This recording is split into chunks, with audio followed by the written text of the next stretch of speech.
আপনাদের সবাইকে স্বাগতম। আজ আমরা আপনাদের নিয়ে চলেছি শ্রী শ্রী করুণাময়ী কালী মন্দিরে, আমডাঙ্গা। এটি একটি প্রাচীন এবং বিখ্যাত মন্দির যা তার অপূর্ব পরিবেশ এবং আধ্যাত্মিকতার জন্য পরিচিত। চলুন আজকের ভ্রমণে শুরু করি। মন্দিরে প্রবেশের সাথে সাথেই আপনাকে স্বাগত জানাবে একটি শান্ত পরিবেশ, সবুজ মাঠ ও একটি সুন্দর পুকুর যা এই জায়গার সৌন্দর্য বৃদ্ধি করেছে।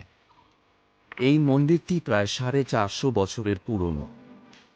ইতিহাসের পাতায় ফিরে গেলে জানা যায়, মুঘল সম্রাট আকবরের সময়কালে এই মন্দিরের শুরুর গল্প। রাজা কৃষ্ণচন্দ্র রায় এই মন্দিরের জন্য প্রচুর জমি দান করেছিলেন এবং আজও এটি এলাকার ঐতিহ্যকে ধরে রেখেছে।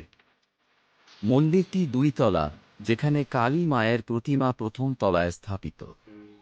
প্রতিমার সামনে বসেই দর্শনার্থীরা পূজা দিতে পারেন। এছাড়াও এখানে আছে ছোট ছোট শিব মন্দির ও রাধাকৃষ্ণ মন্দির। প্রতি বছর কালীপুজো ও পয়লা বৈশাখে এখানে বিশাল উৎসব হয়। সেই সময় মন্দির প্রাঙ্গণে ভক্তদের ভিড় চোখে পড়ার মতো। এছাড়াও প্রতি বছর পৌষ মাসে কালী মূর্তি গ্রাউন্ড ফ্লোরে নামানো হয় এবং বিশেষ পূজা অনুষ্ঠিত হয়।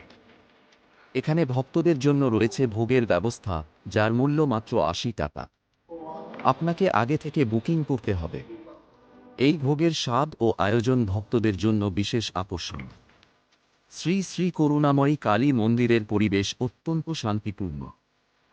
গাড়ি পার্কিংয়ের সুবিধাও আছে এখানে। মন্দিরের সময় সকাল 7টা থেকে দুপুর 1টা এবং বিকাল 4টা থেকে রাত 8টা। এমন একটি মনোমুগ্ধকর মন্দিরে এসে আপনি খুঁজে পাবেন শান্তি, আধ্যাত্মিকতা ও ইতিহাসের ছোঁয়া। আমরা আশা করি আপনাদের এই ভ্রমণ ভালো লেগেছে। ধন্যবাদ।